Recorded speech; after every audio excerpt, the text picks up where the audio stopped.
This is your call to action. Get prepared, America. Economy, survival, energy, disasters. This is USAPrepares.com.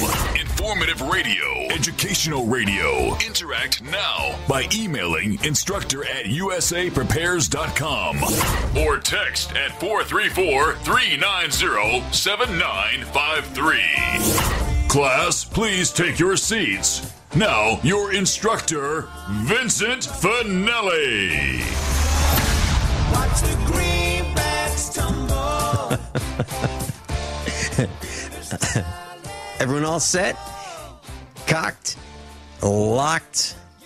Now, there we go. Your dial set correctly to USAPrepares.com. We're broadcasting live at 9 and 10 from high atop the Missouri Ozark Mountains. Studio A.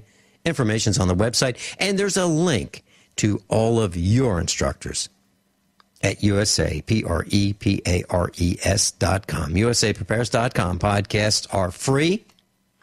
And if you need to revisit or share something that you've heard on this broadcast, just click on USAPrepares.com. Converging threats are confronted daily by your instructors. I'm Vincent Finelli, and for those of you new to the class, there are well over 150 of us here at USAPrepares.com.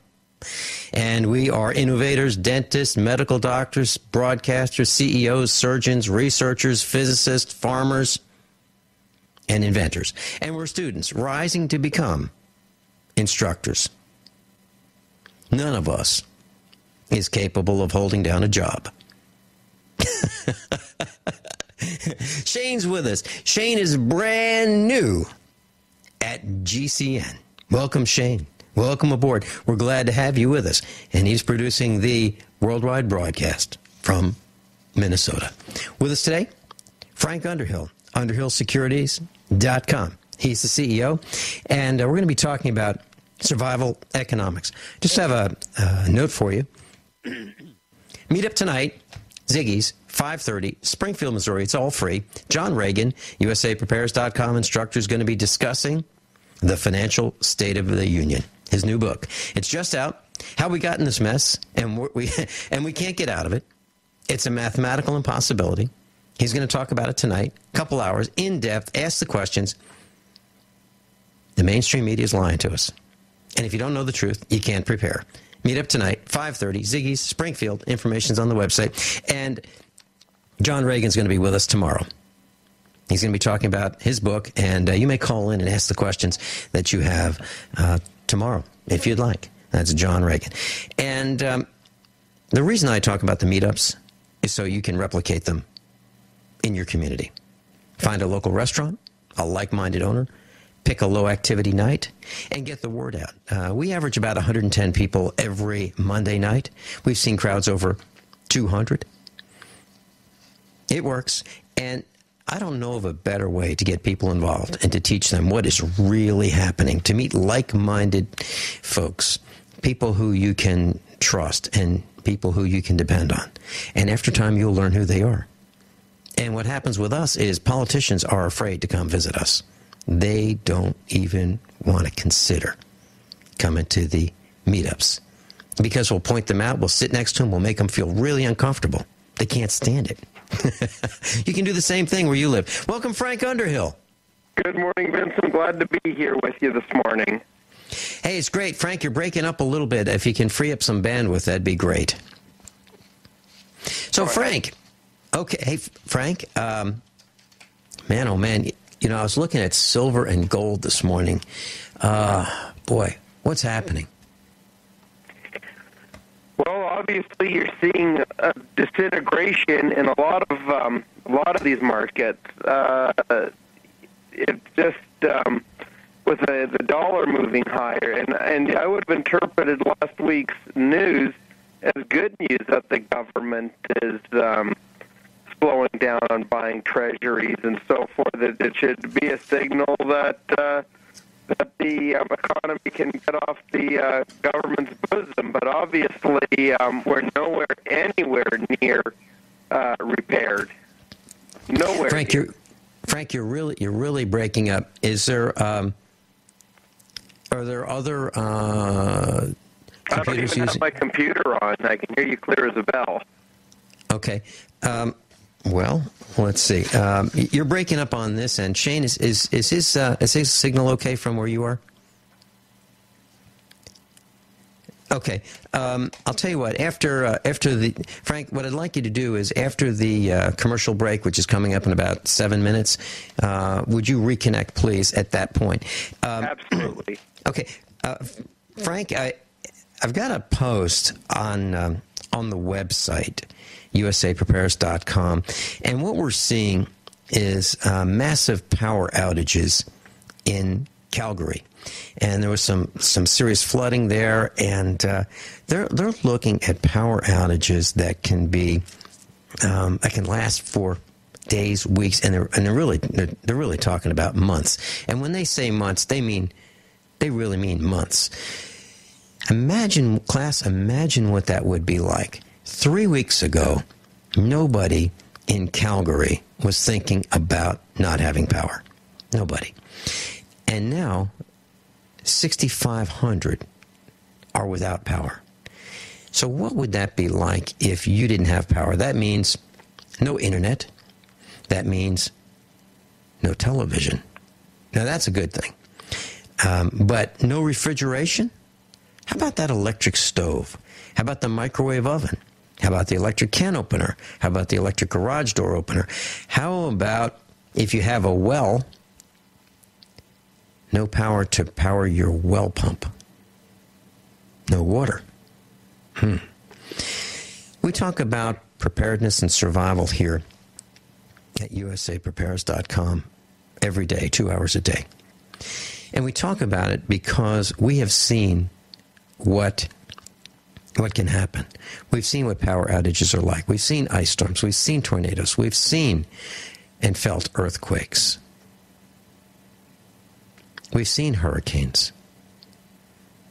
We've seen the storms. We know what it's like, and we're trying to share that with you, and we'd like it if you would consider something very, very simple. On Friday, when you get home from work, let's say you get home at 5:30, you're going to know that the power is going to go out at 6 o'clock. Because you're going to turn off all the breakers in your home, except for those that provide electricity for your refrigerator and your freezer. And medical devices that you need. Other than that, all the breakers go off. You put some tape across your toilet flush handle, and you put some tape across the faucet handles and the refrigerator and freezer. So you're reminded not to use them. You're going to assume that there's no water. You're going to assume that you can't get in the refrigerator, and you can eat all the food you want that's in your cupboards. And you just can't cook it.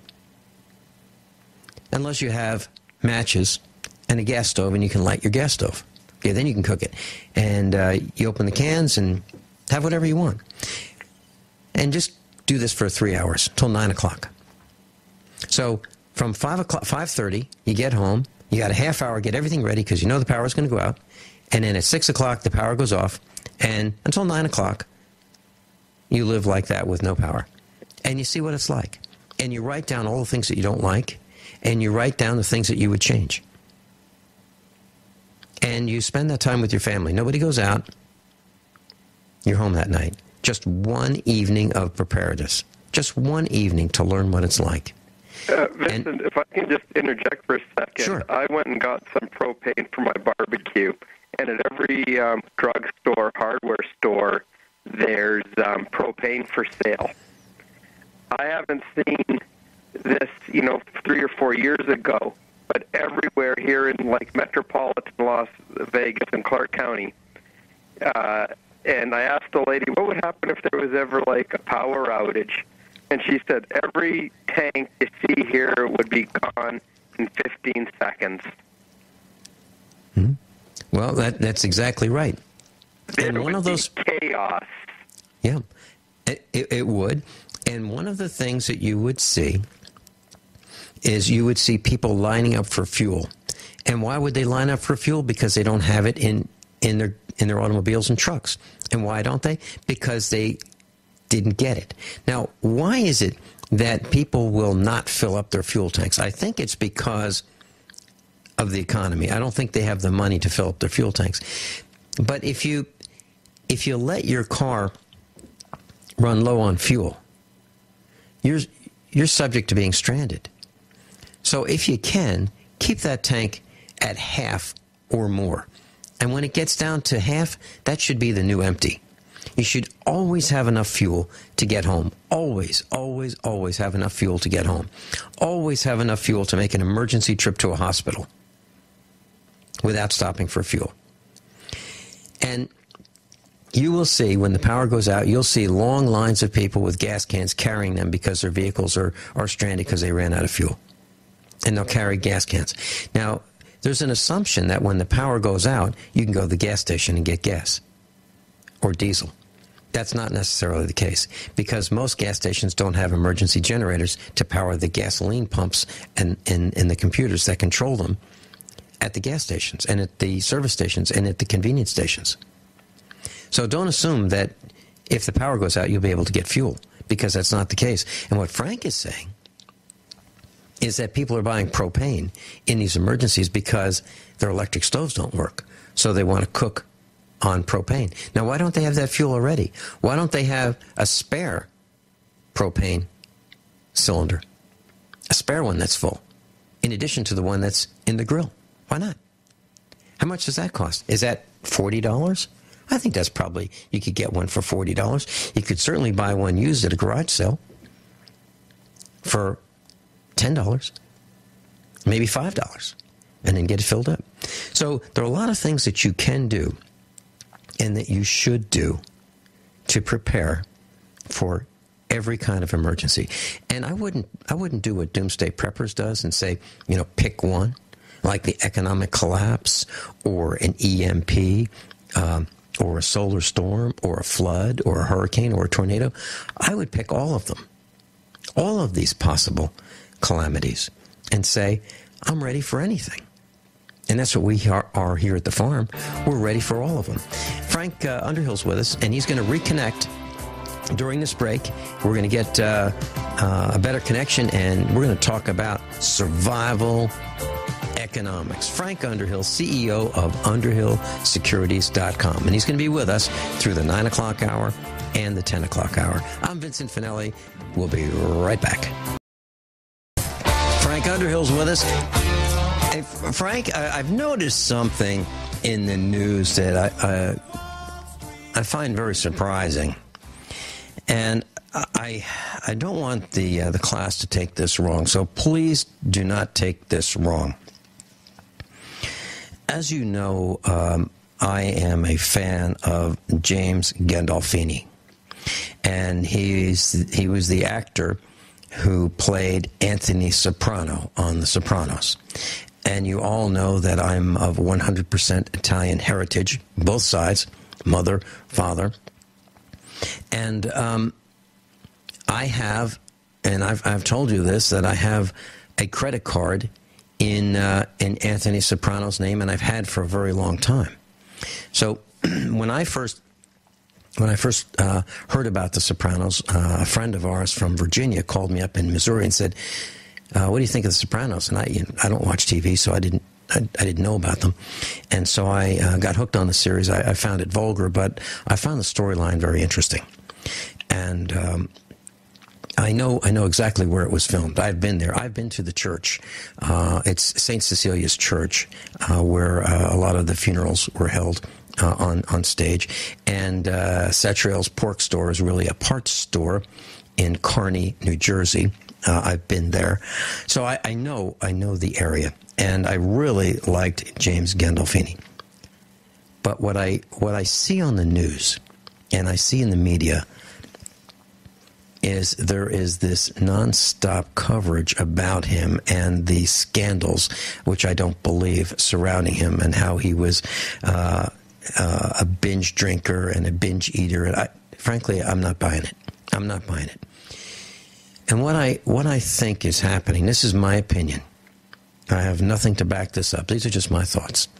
I think that the reason that this information is coming out is twofold. One, One is because there are people who claim to have knowledge of him intimately, and this is their chance to have a moment of fame and to use his fame to enhance their fame. I don't like it. That's one thing. The other thing is with the enormous scandal of the NSA and the FBI and the snooping and the spying and the recording of our emails and the monitoring of our emails and our phone calls, nonstop surveillance by your government. I believe that these stories are being planted in the media to be a diversion from the enormity of the spying and the, well, I believe these people are traitors. They are traitors to us, spying on everything that we do. So there you have it. I think that the James Gandolfini coverage is a smokescreen to prevent us from seeing what's really, really happening. As much as I liked him, and I don't want to minimize my respect for him, that's not it at all. I just think that they're using him for their own advantages. Frank? I think when people pass away, I think people should, die with the dignity they deserve, and I think it's abhorrent about these accusations, innuendo, hearsay, whatever, overshadowing it. And, definitely, for him, he's probably more of a tireless worker than a professional actor, because you got to remember he died at 51, but I think success probably came pretty late in his life. Yeah, and I'll tell you what I noticed. I watched the show, too, on some episodes. In Canada, we didn't have HBO or The Sopranos up there, but when I moved here, I caught some episodes, and it was probably in rerun by the time I got to see the program. But definitely it takes a lot of work to be an actor, and I guess that's why they call them artists, because of the even doing a script for a little video I do or something. That's hard to memorize right there. Yeah, and Frank, seriously. As I said, I'm of Italian heritage. I thought the language that was used in The Sopranos was extreme. I don't use profanity, and frankly, I have never seen that kind of language in any Italian family that I know. How about that? Frank Underhill, Vin Finelli, USAPrepares.com. We're going to get back into survival economics right after this break. Well, the United States is becoming financially isolated more and more every day. India, China, Russia, those aren't the only countries. And it looks like they are ready and watching us as we crumble from within. It's not an accident. It's by design. And it bothers me. And while we're crumbling from within, Frank, I have noticed where I live in the middle of nowhere in Missouri, I mean, literally in the middle of nowhere. I live in a town of 100 people. The highway department has paved a road that was perfectly good. And they have done a magnificent job of making this road that hardly anybody uses really, really nice. It's smooth. I mean, it's wider. They have done a magnificent job. But if I were running a business and I recommended that we do something like that, I should be fired. Because we didn't need it. We really didn't need to pave this road. And not only do we, once we pave it, then we have to repaint it. Now, I have noticed, Frank, and tell me about your area, but I've noticed that we have done a lot of paving here that does not need to be done. The roads are not beat up. We're not talking about potholes and we need to fix them. I'm talking about perfectly good roads. Really good roads. I mean, no problems at all with them, and we're repaving them. And in one little hamlet in the county I live in, they even ripped up the main intersection in the main square, which might have one car every 2 minutes at the intersection. They ripped it up. They ripped up the tar and stone paving, and they put in a unbelievable concrete intersection. It makes no sense. It's like they expect this thing to last forever, and hardly anybody goes there. Are you seeing the same thing, Frank? Or what I'm saying is we're wasting money. We are absolutely wasting money on stuff that it does not need to be done while our country's crumbling. Is the same thing happening in Nevada?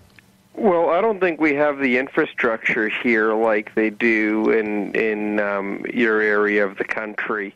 And generally the weather keeps it like it seems to last longer here. But I don't see a whole lot of infrastructure. Like there's a park near where I live, Paradise Park. They redid the parking lot, but it was just in bad disrepair. And the park is actually, since new people are coming into my neighborhood, like we had the brunt of the foreclosure crisis here in my zip code area. And the park was abandoned, left derelict, drug people moving in. But hence, 2 years later, you can go by there at 10 o'clock at night. I feel safe because I don't see anybody there. I'll see, say, a person walking their dog at night. And they redid the parking lot there, and they upgraded the playground. So I don't know if it's probably for the better. But again, it's citizens taking control of the community and not the police. Like, even though the police would patrol it, but it would be, say, that lady walking her dog, calling 911, and the police come in real fast and pick them up. But yeah, Paradise Park is no longer the place to do deals anymore, and it's very well kept and. There's a very nice swimming pool there. They put in like 5 years ago. And I think maybe for the most part it's worked out, but it's taken an eyesore. But again, people left, and when nothing is used, it falls into disrepair and where it just doesn't make it habitable. So I don't know if they got a bang for their dollar there, but I have to say the crime level has fallen to next to zero. You're seeing people moving back into this area because the North Las Vegas or Hollywood area, Summerlin is too far, and people are moving in. And I got to say, even the streets, when the real estate dump, people are coming in, buying these awful-looking homes, and the neighborhood is, I don't know, in transition or doing a makeover. But I think the fixing of that park. But like I said, Vincent, something had to be done about it. Like that pavement was crumble, basically. No one would even park their car on it. Frank, you're talking about some interesting things, and here's something that I think is just over the top.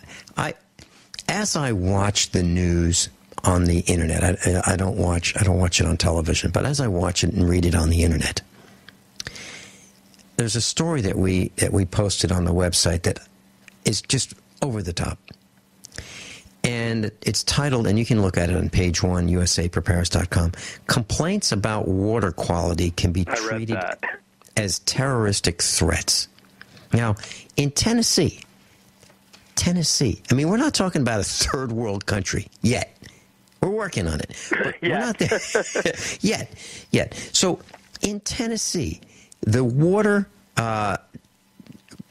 officials tell the citizens that if you complain about the water being cloudy, and if you complain about it not being up to what you expect it to be, you can be charged as a terrorist for complaining about the water that comes out of your tap that's provided by the municipality. Unbelievable. They've got it exactly backwards. if the water's bad, the terrorists would be the water treatment people. They've got not the customer. Not the customer. Can you imagine? Can you imagine going into Sears, which I don't go into anymore, and then complaining about a product being defective? Like, and I'll give you an example. I bought an 18-volt cordless drill, and it came with one of these lights, and the lights lasted for like 5 minutes, and then the bulbs would burn out. And I'd bring it back, and I'd say, this bulb only lasted 5 minutes. And they said, oh, well, we'll sell you a new one for $2.99. So I'd buy a new bulb, and I go, don't you guys warranty these things? It has a 1-year warranty, yeah, but not the bulbs. So finally, I said, okay, I'm on my 4th bulb. They don't last worth a darn. This is ridiculous. And they said, well, there's nothing we can do about it. Just keep buying bulbs. And I said, okay. So I said, whatever happened to satisfaction guaranteed your money back? And they said, oh, okay. Well, we'll have to give you a whole new set. That would be a case, 2 new batteries, a cordless drill, and a new light. And they were willing to do that, but they weren't willing to give me a bulb, right? So they gave me this whole new thing because I reminded them about their promise, satisfaction guaranteed your money back. And it was less than a year old. But here's the point. The point is, they could now say that I'm a terrorist, right? Because I'm complaining about a poor quality product. Isn't that unbelievable? That's the kind of nonsense that's my analogy. It's not exact, but that's what we're talking about. We're drinking water that's cloudy, and complaining to your government can have you be susceptible to being charged as a terrorist. Vincent, I've seen a fellow at I don't know if it was a Sears or a J.C. Penney, but he went in to complain about something, what you're talking about, and then 3 minutes later, coming in through the main doors, like 4 Clark County Police Department people coming in, and, what's the lowdown? And then the fellow started, stating his case, and then the cashier was just like, didn't even say one word, and then the fellow was raising his voice and everything, and the police officer told him not to raise his voice, and then the lady, the cashier, was non-responsive, and then the manager came and pulled the cashier away from the cash register, and then the police officer said, I told you to tone it down. Now you're being rude to a law enforcement officer. Turn around, and they put the cuffs on him right then and there and took him out of the station. And then they just left his belongings on the counter there and walked him out the door in cuffs. Well, I know what that's like. I really do know what that's like. And Vincent, his stuff was just left on the counter. The cashier exited the scene, the manager. And here's this, 67-year-old guy walked out the door, with 4 police around him and in the back seat, and that's the end of it. Well, Frank, I have been pretty conditioned. Expensive refund. Think of what the bond would be to get out. Yeah. Disturbing the peace, insulting a police officer, trespass, whatever. They could just throw on the charges. And they do.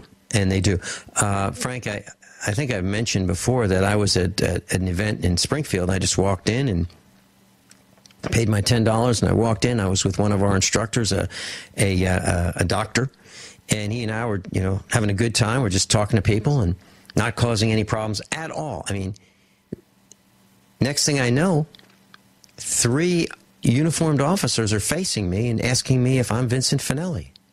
And I said, yeah, what's up? And they said, will you please step outside? And I said, did I do something wrong? And they said, please step outside. And I said, did you see me do something wrong? Please step outside. And I said, or what? And they said, are you going to jail? And I didn't even raise my voice to anybody. Nobody, not even them. I mean, I didn't cause any problems. And what I'm saying is things can be made up about a person, and the cops can be called. And by the way, there were 3 armed cops in front of me, spread out, ready for a gunfight. And at the time, I was talking to a guy running for U.S. Congress, a wimp, an absolute wimp. This guy scattered. This guy scattered as soon as the cops came. What a pansy he is. Anyway, I'm not even going to tell his name because he's got no chance for running. I don't want to give him any publicity. But what a wimp. And there was a guy behind me ready to shoot me if the first 3 cops that were armed didn't get me. That's happened to me twice. Frank Underhill, Vin Finelli. We'll be right back. Frank, when we come back for the second hour, I'd like to get into what's happening with silver. The current spot price is below 20, and I'd like to talk about what it actually costs to buy a silver dollar. And there really is a disparity between the spot price and the purchasing price for physical. So let's talk about that on the other side of the next hour, hour number 2. Jobless recovery. Frank, when I went to school and I studied finance and economics, I learned that a business had to have a product or a service, and people had to be employed, and that would help make a strong economy. And we didn't look at third world countries where people were taking siestas and picking bananas off trees, and we didn't look at that as a strong economy. And we're talking about now where we have a record number of people, families, children, adults on food stamps. And we're looking at, hey, we can have a jobless recovery. How do we pull that off? Very simple. When you have a society that lacks work ethic, if you cannot get a job, there was a notion that you would create a job, and that has completely faded away. So you can go on, from Canada. I've never seen a food stamp in my life up there. And Canada's a very liberal social country, if you will. Mm-hmm. But I've never seen food stamps up there. Now, they have welfare up there. They have unemployment insurance up there. But I have yet to see food stamp. And in America, I think they commingle agriculture and Monsanto and modified foods and food stamps in some big cabal, if you will, where everything just comes in a big package, whether it's subsidies for farmers or it's subsidies for ethanol or it's subsidies for food stamp, whatever. It's a topic that, it's over and beyond my head. But this is why, because people cannot understand, because everything is so convoluted and commingled where there's no transparency. And when you have young people getting diplomas, and just because you go to school doesn't necessarily mean you're going to get a job in your field. After all, my background is in food science. And what I'm doing today is nothing what I have my course in, but I agree in. But there's expectations, and people need to be attuned to.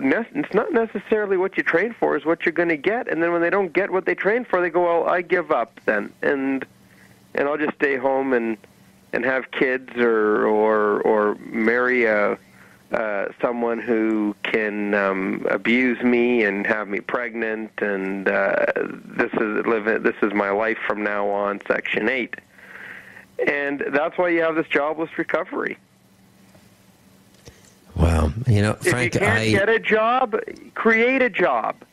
Absolutely. Absolutely. As a matter of fact, Frank, that is what we're going to do at the Get Prepared Expo. We teach people how they can change their lives. They can actually get control of their lives and see what's happening, move out of this rat race that they're in, become a farmer if that's what they want to do, and how it all works. And that's some of the stuff that we do. We have a veterinarian who comes to the Get Prepared Expo. We teach you a seminar on how to buy a farm, what to look for.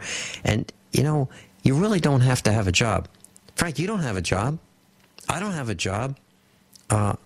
We're not capable of holding down a job because our work ethic is stronger than what a job would allow us to have. If you had a job and I had a job, we'd be hauled into the office by our supervisor telling us to knock it off because we're making everybody else look bad. Team player, works well with others. That's not for me. Yeah, there you go. Frank Underhill, Vin Finelli, USAprepares.com.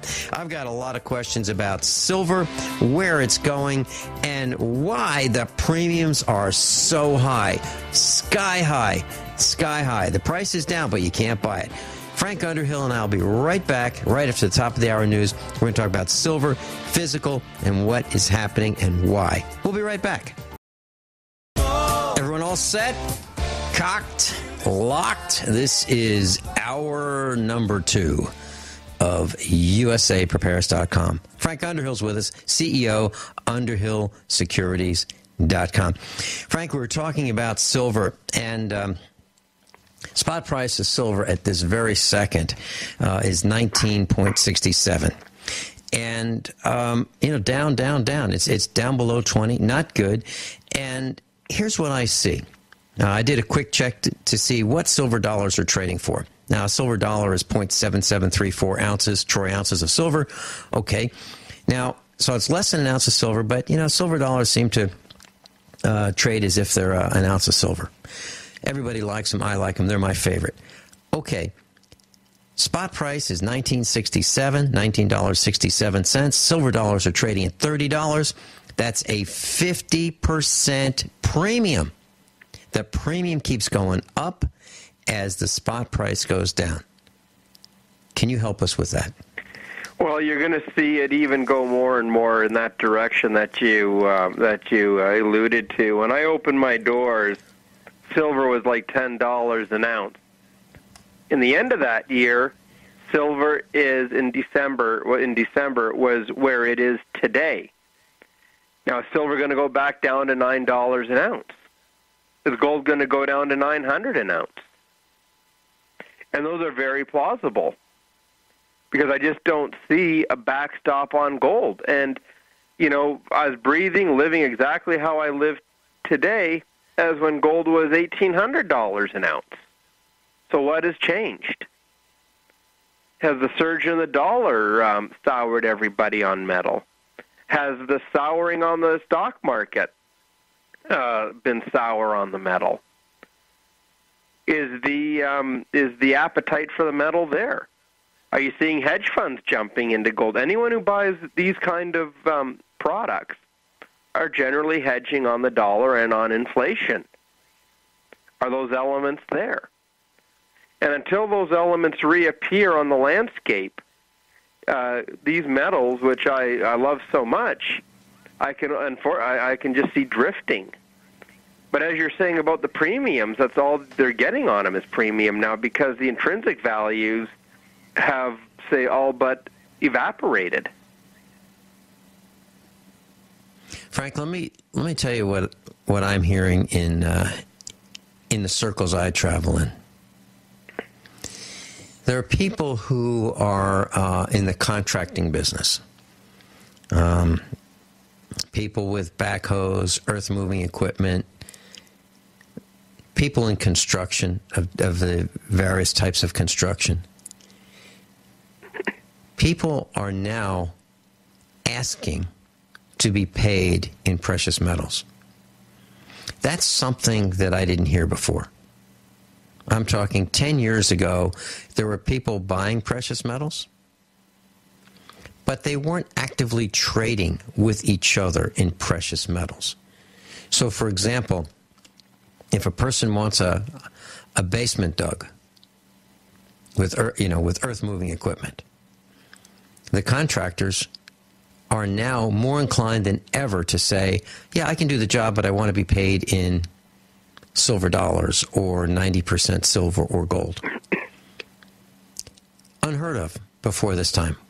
Well, it's unheard of, but also somebody taking his trade out in metals is banking on the price of metals moving higher. So you can get a lot of silver, basically, for what you're saying, at premium prices, and their reward will be on the intrinsic side of the metal, basically, and they're willing to wait. Mm-hmm. And I think every market has a cycle. I think this is about two issues, Frank. One, I think it's about privacy. I think that the contractors that are required, and by the way, I don't know these individuals personally. This is just things I've heard through the circles I travel in. I think the contractors are looking for privacy. They would rather be paid through barter, or they'd rather be compensated through barter. And I also think that they're looking for a way to accumulate precious metals because they believe that the Federal Reserve notes are going to decline to a point where they're worth the intrinsic value of that dead president printed on a piece of linen or cloth. Mm. That's the way I see it. And what's happening? You won't go and take a silver and deposit it in the bank where they can keep track of what you make. So, what better way to get compensated in the price of metal instead of cash? Yeah, Frank. Let me share something in a different topic with you. I couldn't understand. You've been to the Get Prepared Expo, and you know how I invite teachers and their families and their children to be our guests. We will pay their way. We will pay their admission for the full expo. And we'll still do that. That offer is on the table. It's never gone away, even with the expo that's upcoming in about 4 weeks. 3 weeks, July 19, 20, and 21, right here in Lebanon, Missouri, at the Cowan Civic Center. Information's on the website. But anyway, here's the point. We've invited teachers, and many teachers are women, and we've invited them to bring their husbands, their spouses, their children, all for free. And so we'll pay not only for the teacher to come, we'll pay the way for their spouse, and we'll pay the way for their children, if their children are over 12, because everyone under 12 comes in free anyway. Even big 12-year-olds come in for free. We don't challenge anybody.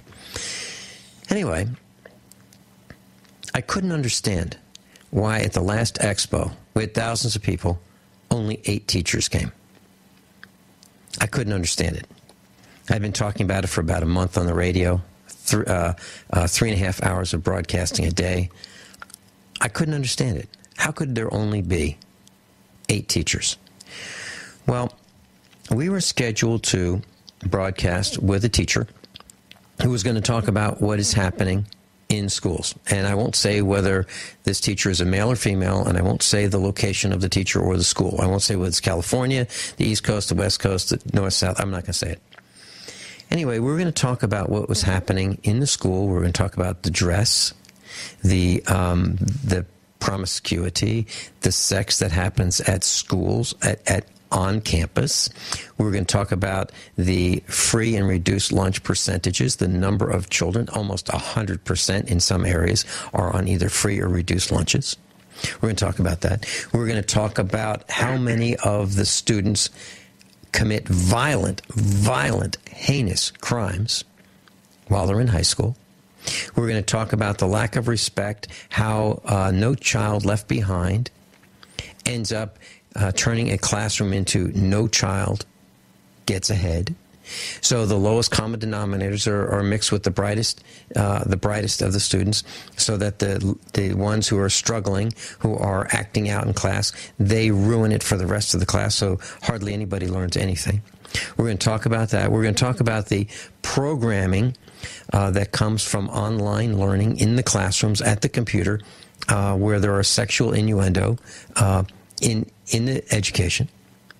We're going to talk about the alternative schools. We're going to talk about what a mess our public training institutions have become.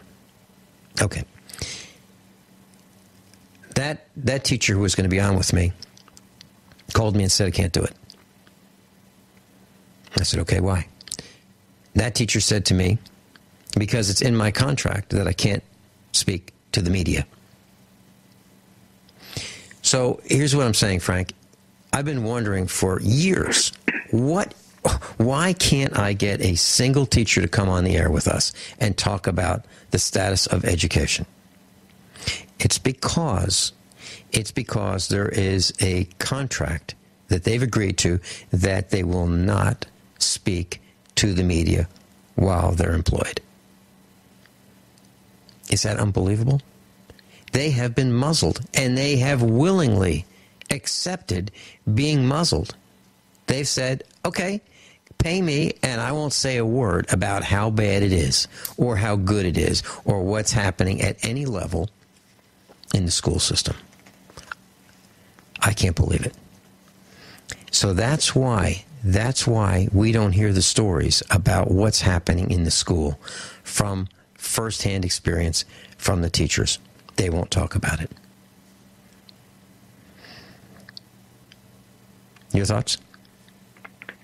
Well, it's a very unfortunate. This is the kind of climate that that's have to operate under, and maybe it's probably best people don't hear the horror stories in these classrooms and leave parents for their own decision. But the parents don't know, Frank. They don't know. But Vincent, like yourself, you or myself or your listeners, you investigate, you ask the questions. And there's parents that just have blinders on, that just want to be completely oblivious to the truth. And again, that is the numbing of society. Well, I guess it's the status quo. But if you love your children, you will not be afraid to ask these questions. I went for brunch yesterday with a teacher, actually, and waiting in line was somebody who had a daughter at her school, and because the school was in transition, he was asking all these questions and like maybe overreacting, but was this overreacting and due to the part that the parent had actual legitimate concern, or was he venting a frustration? But my friend was very surprised to see this person in the line, and like 15 years later, the guy was still talking about that same event that brought them together, all those years earlier. Frank, let's talk about it when we come back on the other side, and I'll talk about what happened when I went for a visit to a school system. We'll be right back. About a year and a half, 2 years ago, I decided I was going to go visit a school system. And I just showed up and checked in with the front office, the principal's office there, and I said, "Hi, I'm Vincent Finelli. I live in the community, and I'd like to take a tour of the school." I did not make an appointment. I just showed up, and I said, "That's what I'd like to do." And you can do that. Anybody can do that. And so I was given a pass, and I had Mrs. Finelli with me, and we decided we were going to just see what's going on. So we walked the halls very slowly, and we didn't cause any problems. We didn't say anything. And it was lunchtime, and we decided to go in and just sit at a table in the cafeteria. This was a high school. And what happened next, I was very surprised at. Students were coming in, and they were having a good time, and they were laughing and just being children. And one of the teachers yelled at them, told them, "Be quiet, sit down," and just yelled at them. Turned off the lights. Turned off the lights in the cafeteria. There are no windows there. So it was dark, and everybody became quiet.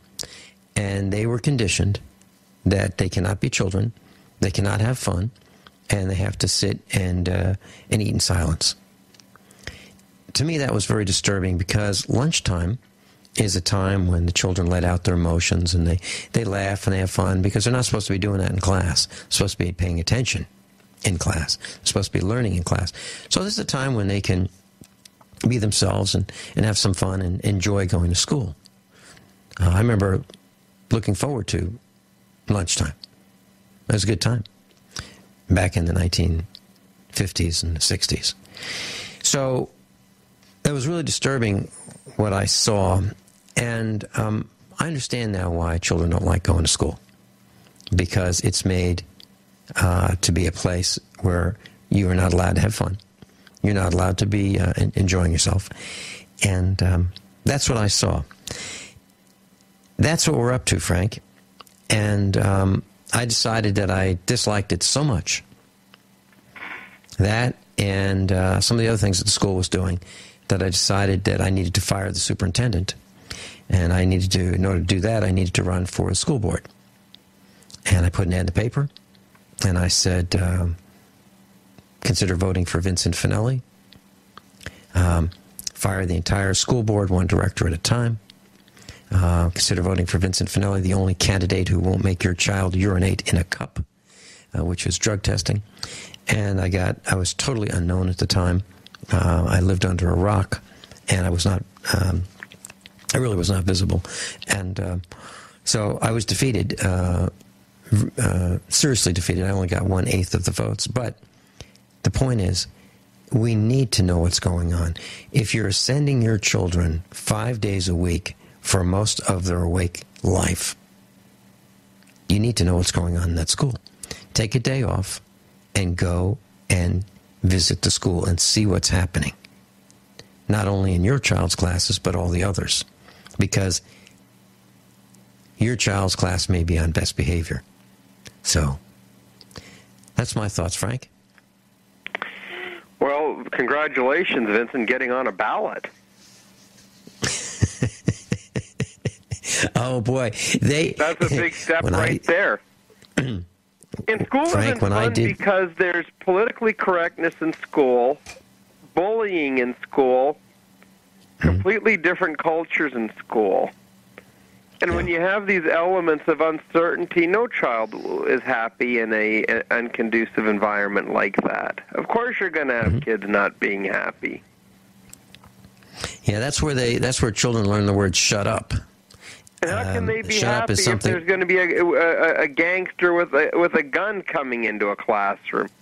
How can they be happy if there's, somebody waiting out on the other side of the chain link fence wanting to beat them up? How can they be happy if they go on a school bus and then they get swarmed by a bunch of misfits sitting in the back row teasing? Yeah, when they're not having sex in the back of the bus.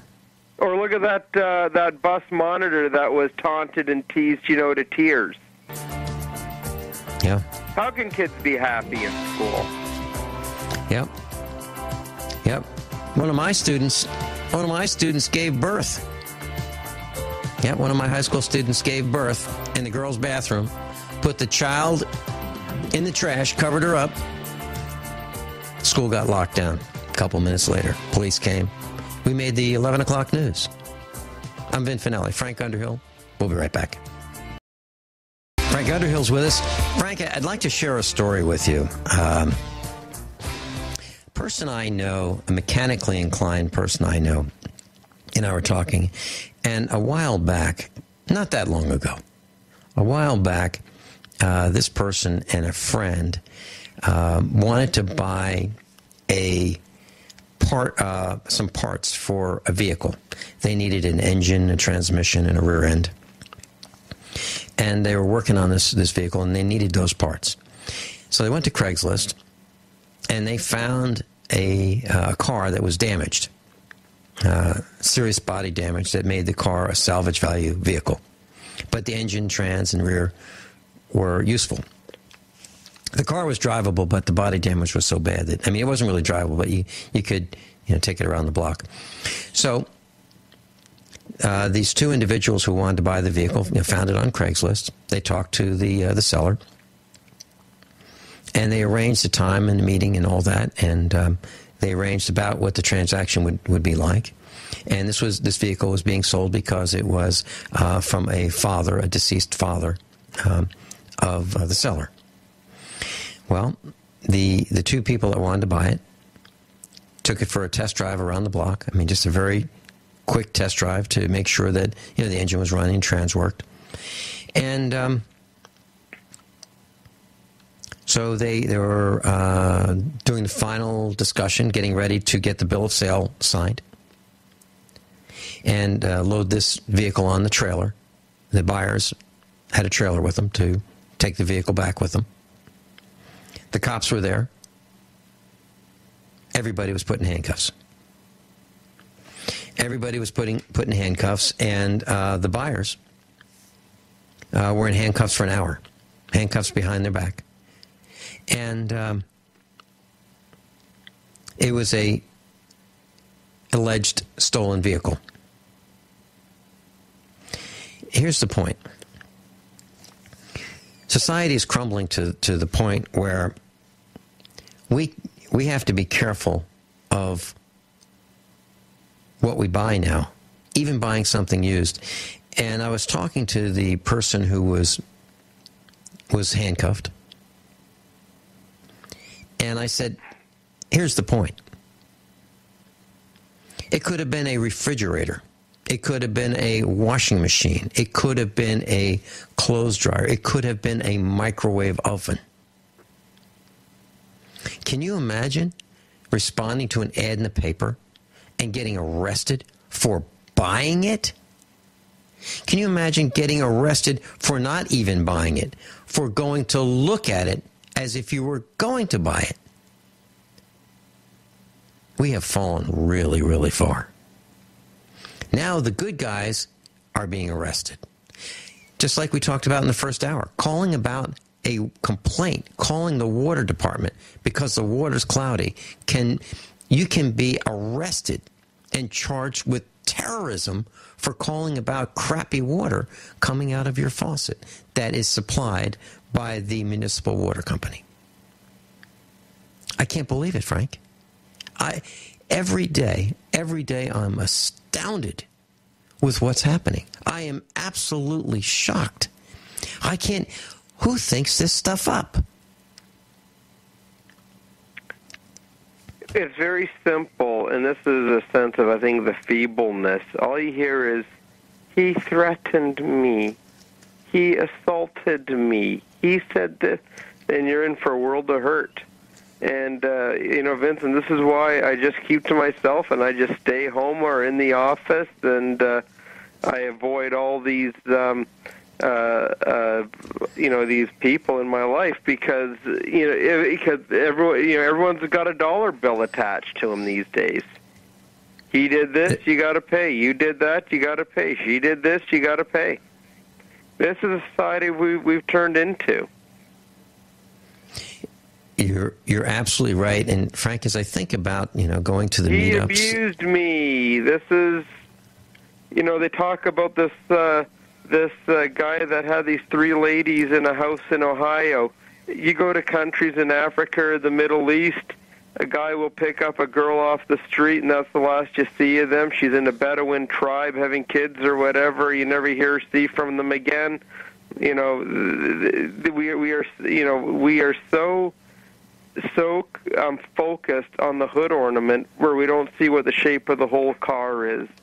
The episode on the Craigslist there, I stay off all that crap because it is just a way where felons can do e-commerce basically, or there could be outcall services, escort services, men looking for men, couples looking for couples. It's just totally perverted, if you will.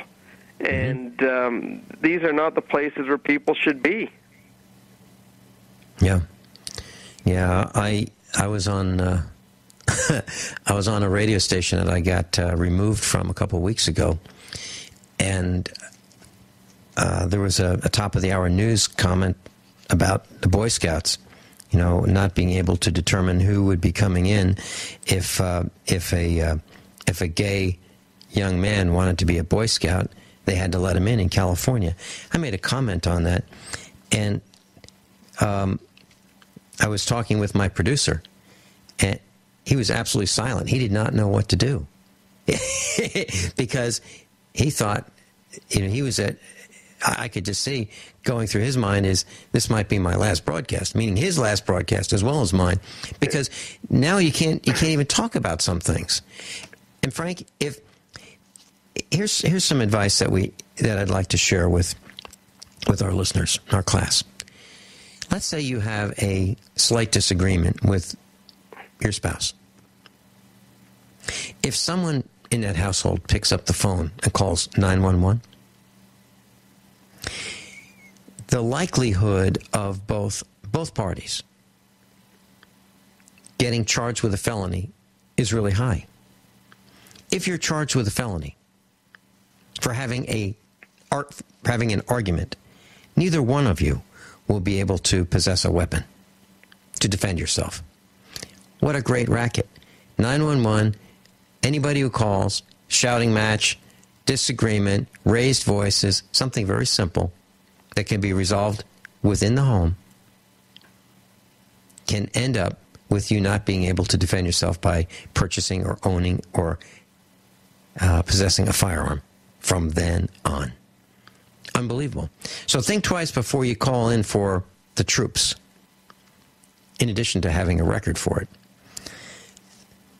We have turned into a society that we can't handle our own affairs.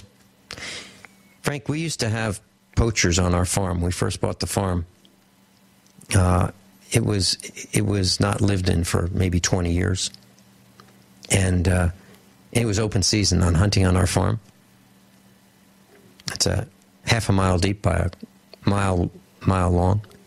A lot of people would hang out on our farm. And we just handled it ourselves. We patrolled our farm. And after a couple of years, everybody all over the county knew that it was not a pleasant experience coming to poach on the Finelli farm.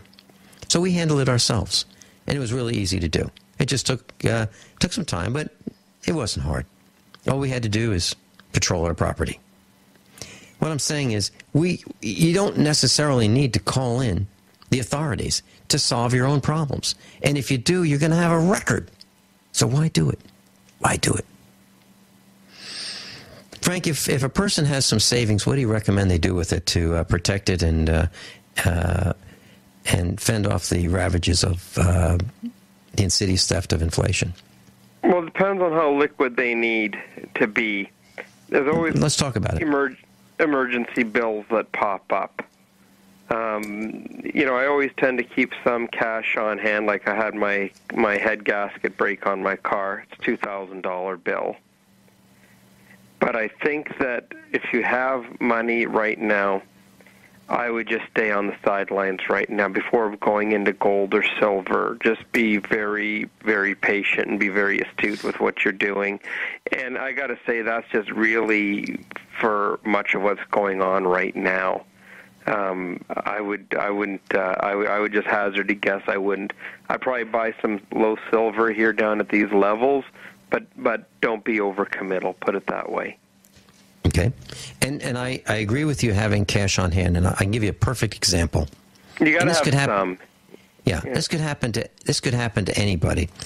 I know a lady who attempted suicide, and she doesn't live that far away from us here on the farm.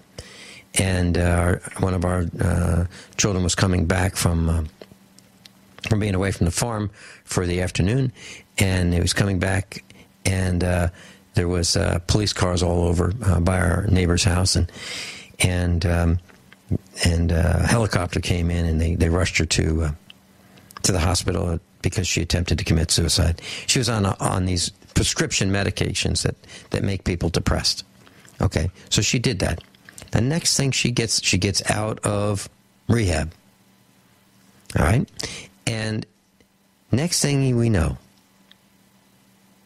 a month later, the police cars are there, and she gets arrested for having a prescription drug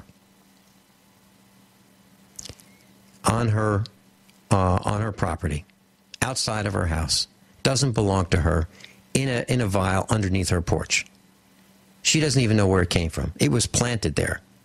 She was arrested for having this prescription drug, and they put her in jail for a week, and her bail was $1,500, and she didn't have it. They needed $1,500 cash, and she didn't have it. So she spent the week in jail for something she didn't do. What I'm saying is, you need to have some cash because that could happen to anybody. I mean, I believe that you could get pulled over and the cops can say, oh, I found these drugs. Here they are.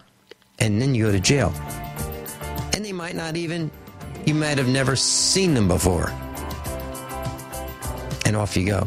So I really subscribe to what you're saying, Frank, about having some cash to get out of jail because it can happen to anybody. I've seen these things. That's what we talk about here on USAPrepares.com. Frank's going to tell us what to do with money, if you have any, when we come back. If you'd like to contact Frank Underhill, 702-987-5449. 702-987-5449. Link on the website, page 1, usaprepares.com. 702-987-5449. Frank, so if a person has money, we're going to keep some cash, we're going to keep money, we might put a little bit in silver. Any other thoughts? I'd also be monitoring what gold is doing. And, you know, I don't know if it's quite yet bottomed out, but remember, regardless with all the hysteria going on out there, there are buyers obviously buying it. You know, there's sellers, there's also Absolutely. buyers. The question is what price. And be aware of that, but and also take a look at what the U.S. dollar is doing. If you see the trend going higher, don't be quick. Just pay attention and just watch what the dollar index does. Okay. Frank, I was looking at one of the posts we have on the website, and it is a list of, it's a poll about confidence. Now, I actually believe some of this. And it shows, you know, to what degree, how much confidence do we have in these institutions. And at the bottom of the list, the one with the least amount of confidence is the U.S. Congress. No surprise, right? Only 10% of the people surveyed have a degree of a comfort level of with the United States Congress. 10% of us. I actually believe that. I believe that 10% is about as dumb as a box of rocks. But 90% of us don't have much confidence in Congress. Up from that, at 19% that have confidence, would be the HMOs, the health maintenance organizations. I believe that number. Organized labor, 20% of us have confidence in them. Big business, 22%. Newspapers, 23%. So only 23% of us have faith and confidence in newspapers. Television, how would that compare to newspapers? It's a tie. It's a tie. Television news, 23%. Newspapers, 23%. Banks. Frank, only 26% of us have any confidence in banks. Makes sense, right? Makes sense. People I have no are just starting to confidence figure in it any out. of these apparatuses that you described. I think even like here with the congressional delegation here, between this so-called immigration reform bill and sequestration, I got 0. And you also have to wonder, and the reason why I don't like it is because I do not want to see 40,000 border guards down there. Like, you might as well call it a hostile nation down there. And it's really, really ironic how they with this era cutting back, wanting to hire or throw a whole army down there. Like, if this is the kind of peril that we are living in because of that border, we got a lot of problems. Lots of them. And I don't believe in any secure border because for the fact is, even if they pass this, they will be reviewing this in 5 years down the road and say, well, the efforts have failed. 30 million people are getting citizenship that otherwise wouldn't be entitled to it. And then you're going to see more and more come. I don't know how this is going to, really stop any crossing. I don't. Even you could throw 100,000 people down there, it's not going to stop anything. And the reason being is because whatever people have in America is way and far better than the life they have down there. That's why it won't work. Yep. And Frank, I want to share this with you. Throwing money down the drain.